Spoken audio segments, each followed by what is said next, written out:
Hello everyone, welcome to the session of class 9 mathematics for maxschool.1 and I am your Anu again. Now this is class 9 mathematics and we have been seeing the chapter polynomials. Last class I've been saying about zeros and roots of the polynomial, and we have also found the value of the polynomial for a linear polynomial, for a quadratic polynomial and a cubic polynomial, and we have been going through the roots and solutions of the polynomials, and I have generalized the remainder theorem and the factor theorem of the polynomial too. Now let us get into the polynomials in detail. Okay, so now as we have seen earlier, see the roots of polynomial or the zeros of the polynomial we know. So when we are speaking about the roots of the polynomial and the zeros of the polynomial, if you have to find the roots of the polynomial, then you have to make the polynomial f of x. F of x is the general expression for a polynomial. I have given you the general expression to an xn plus an minus 1 xn minus 1 up to a1 x1 a naught x naught x to the power 0 is 1, so a naught is your constant term, isn't it? So I will write it down, an xn plus an minus 1 x to the power n minus 1 and so on up to a1 x power 1 plus a naught. So this a naught is your constant term and this an is the leading coefficient. So remember, we have integral coefficients throughout. And this a naught is your constant term. Now, if we need to find the roots of the equation, if you are to find the roots of the equation, then it means that we are making f of x is equal to 0. We are equating f of x is equal to 0 to find the value of x. So whenever we need to find the value of x, or we need to find the root of the equation, root of the polynomial, then we need to equate the f of x polynomial to 0. Only when we equate it to 0, we will be able to find the value of x. As I told you yesterday, 3x plus 4 is equal to, if I put 0, then 3x is equal to minus 4, or x is equal to minus 4 by 3 will be the root of the equation or 0 of the equation, because when I substitute minus 4 by 3 here, minus 4 by 3, 3 gets cancelled, minus 4 plus 4 is equal to 0, isn't it? So x is equal to minus 4 by 3 will become the solution for the polynomial. So whenever I need root of the polynomial, I need to equate it to 0. So that is one point you need to remember. Next is, for the root of the polynomial, we generally have three theorems. That is the integral root theorem,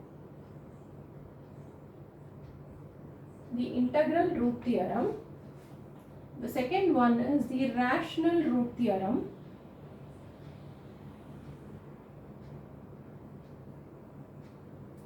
and the third one is I said, if a polynomial has nth degree, that is the nth degree polynomial has n number of roots. I said earlier, isn't it? It has n number of roots. And the last one is the root of the equation. To find the root of the polynomial, if you want to find the root of the polynomial, then we need to equate f of x is equal to 0. So only when f of x becomes 0, is equated to 0, we will be able to find the root of the polynomial. Now these two things you know very well.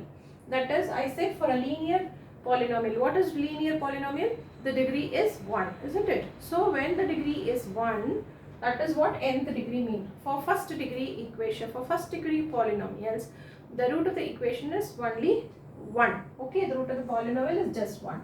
For quadratic polynomials, quadratic is the degree 2. Maximum power is 2, so the degree is 2. So you have 2 roots. And for cubic, it is 3, and for biquadratic it is 4, and polynomial so on. So for nth degree polynomial we have n number of roots. Okay, so these two you can understand very well. Now what is integral root theorem? So what does this integral root theorem means? Say for example, if I have an equation x cube plus 2x squared minus 11x minus 12. So the integral root theorem says it has, see, the polynomial f of x has integral coefficients. See, there are integral coefficients in the polynomial. Integral coefficients means the coefficients are integer 1, 2, minus 11 and minus 12. Constant term is minus 12. Okay, so integral coefficients with integral coefficients, and if the leading coefficient is 1, see, the leading coefficient is always 1 for the integral root theorem to apply. Okay, the leading coefficient is 1 if it is like this. Then the root of the polynomial, the root of this polynomial, this kind of polynomial will always be a factor of this constant term. Okay, do you understand? So this is what integral root theorem says. That is, in a polynomial f of x, if a polynomial f of x has integral coefficients and the leading coefficient is 1, then the root of the polynomial is always factor of minus 12. So factors of minus 12 becomes the root of the polynomial, isn't it? So maximum possible factors are, you have plus or minus 1, plus or minus 2, plus or minus 3, because even plus 1 is a factor of 12, minus 1 is also a factor of 12 because it is minus 12, isn't it? Even if it is plus 12 also, minus 1 is a factor because minus 1 into minus 1 is plus 1, isn't it? So minus plus or minus 2 is also a factor of 12, 3. So what are the factors? We list them out. 4, then 6, then 12. So these are the maximum possible factors of minus 12. And of course, when you substitute, see, minus 1 the whole cube, plus 2 into minus 1 the whole square, minus 11 into 1, minus 12. Let us see what it gives. Minus 1 plus 2 minus 1 minus 12. So what it is? Actually this is minus 1, isn't it? Sorry. So plus 1. See, minus 1 into minus 1 plus minus 12 is minus 13, and 11 plus 2 is 13. So this is equal to 0. So perfectly it becomes 0. So minus 1 is a factor of this polynomial.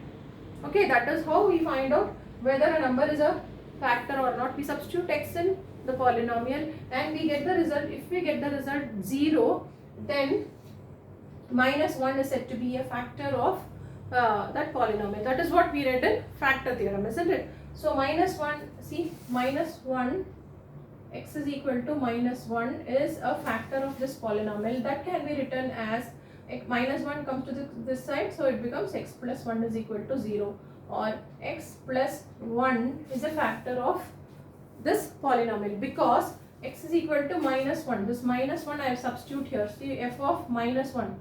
If minus 1 is substituted in f of x, it becomes 0. So if f of minus 1 is 0, if f of minus 1 is 0, then x plus 1 is a factor, or x is equal to minus 1 is a root of that polynomial. Do you understand? So that is how we do for factor theorem, and this is all about the integral root theorem. Now what is about rational root theorem?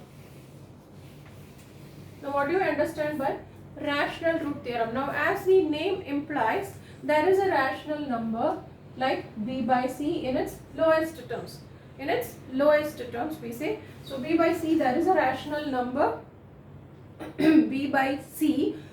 If this b by c happens to be a root of any polynomial f of x, then what will be the condition?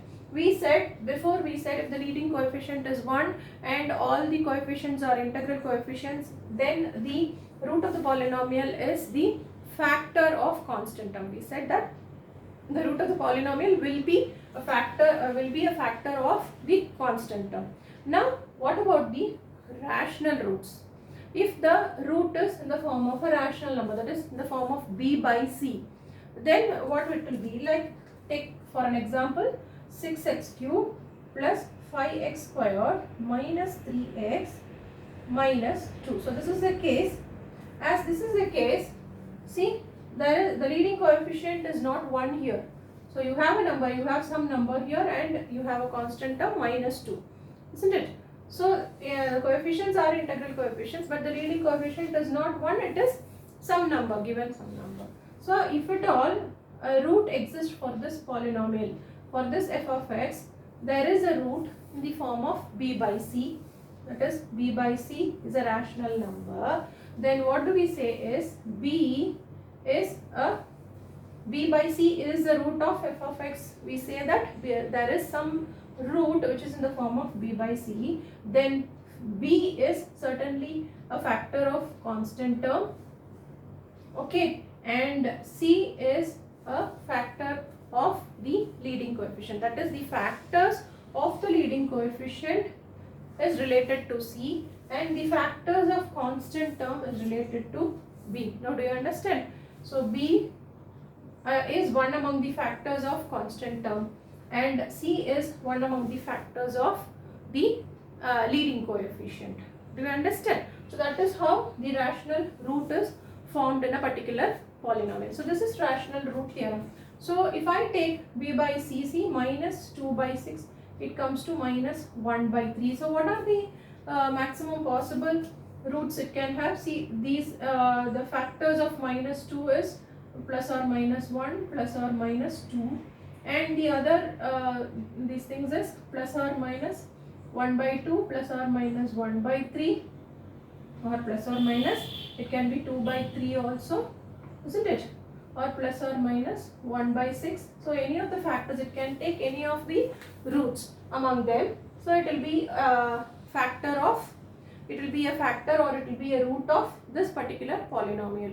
So this is what rational root theorem says. But one thing you need to understand, if the rational root is in the form of b by c, then p is related to the factors of constant term and c is always one among the factors of the leading coefficient. So with that we will be able to take out all the maximum possible roots of the equation and we'll be able to substitute among them. So we'll have a particular finite set of factors and we can check whether that satisfies the, whether any of the factor satisfies the equation, and we can find out the root of the equation. Okay, this is how a rational root theorem goes.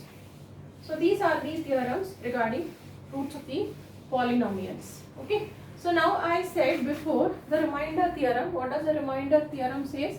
Remainder theorem says if f of x is a polynomial, if f of x is a polynomial and there exists a factor, that is x minus a, if it is divided by a linear polynomial. See, the degree has to be 1 or it can be more than 1.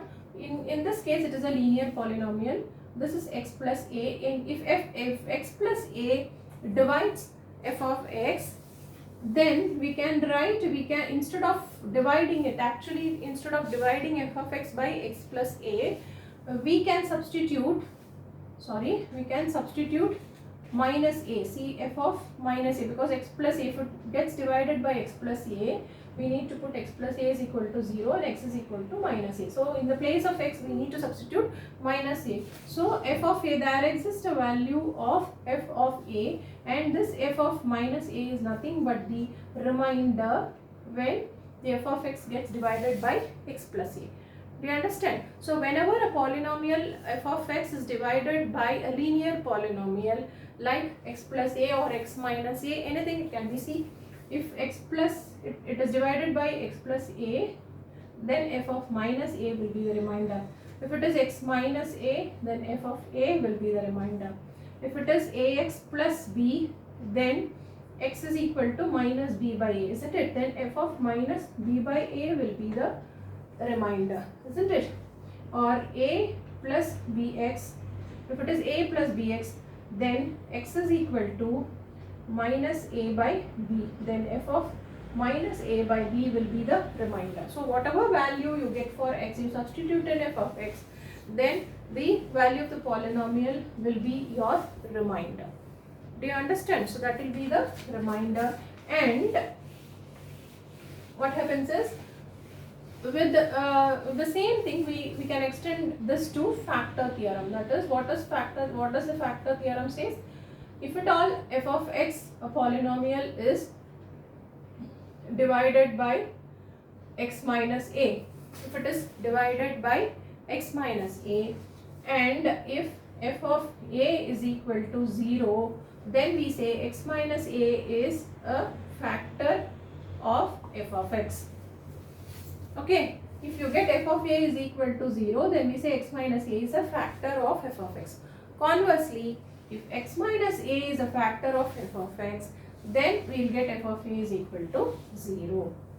Okay, so f of x is a factor of f of x minus a if and only if we use the clause if and only if f of a is equal to 0.